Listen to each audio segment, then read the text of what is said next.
Mambo vipi mabingwa? Karibu ndani ya Penyenye Viwanjani hii leo. Aisee, tuanze na kwamba bado klabu ya Manchester United inazidi kuinda atakayeziba pengo la meneja Ruben Amorim na ambaye alifutwa kazi hivi majuzi. Hata hivyo the front runners hadi kufikia sasa ni wale Ole Gunnar Solskjaer moja kwa moja, pamoja na anatajwa Zinedine Zidane kwa umbali alafu kisha pia ametajwa Unai Emery pia kwa umbali, lakini Ole Gunnar Solskjaer anaongoza katika orodha ile. Hata hivyo inaarifu kwamba Ole Gunnar Solskjaer huenda akarejea akiwa kama meneja, alafu kisha Michael Carrick akawa mdogo wake, lakini pia kuna tetesi kwamba huenda Manchester United ikaamua kumpa Michael Carrick kibarua chenyewe kuliko kushinda ikimleta Solskjaer na Ole Gunnar. Je, unaonaje? Carrick ataweza peke yake au aandamane na Ole Gunnar? Na je, wakimpa kazi Ole Gunnar, inasemekana kwamba huenda ikawa ni kazi kushikilia tu hadi meneja mwingine apatikane, au apewe kazi mkataba wa kudumu?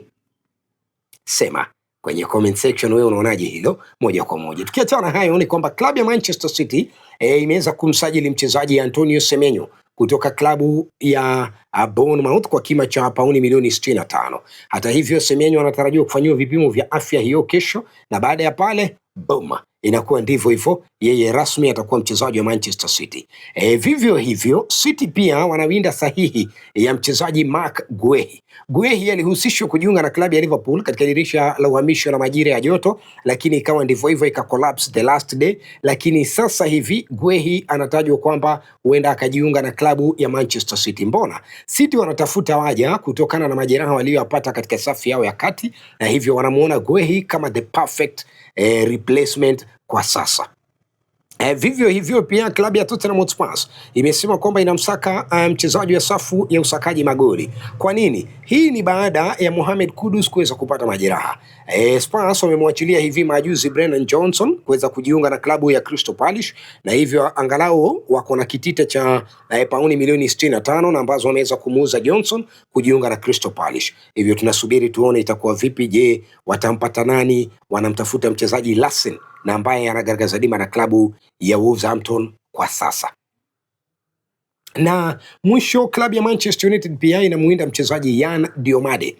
Diomande ni kinda huyu mwenye umri wa miaka 19, na kwa sasa Diomande anapiga na timu ya taifa ya Ivory Coast. Hata hivyo Diomande ni mmoja wale ambao walifunga magoli hiyo jana, katika magoli matatu ambayo Ivory Coast ilifunga hiyo jana na kufuzu katika awamu ile ya robo finali, na hivyo Diomande ni mmoja kati ya wale ambao walifanya ndivyo goli la pili la Ivory Coast. Hata hivyo United wanasema kwamba wangetaka kumuunganisha na Amade Diallo ambaye ni mchezaji mwenza pale katika Ivory Coast, na kulingana nao wanasema ile combination ingekuwa sawa sana. Kulingana nao United wanahitaji combination hii sawia na ile ilikuwa inahitajika na Barcelona ya Lamine Yamal na Inaki Williams. Hivyo wao wanasema kwamba Diomande na Amade Diallo inakuaje?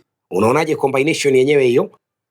Ndivyo hivyo, lakini RB Leipzig wamesema kwamba Diomande hauzwi katika msimu huu wa uhamisho wa mwezi Januari, na hata katika msimu wa uhamisho wa majira ya joto, that is June July transfer pale, wamesema bado Yan Diomande is not for sale. Ndipo hapo ndizo penyenye viwanjani yaise moja kwa moja. Kama kawaida huwa anasema usikose kufuata kwenye mitandao ya kijamii, fanya ndivyo kwenye Instagram, TikTok, vile vile tuzungumzia Twitter, Facebook na hata vile LinkedIn, pote pale ni @IsaaCoihenya. Kwenye YouTube @IsaaCoihenya, fanya kusubscribe mambo yaweze kuwa ndio bam bam. Hii ni penyenye viwanjani.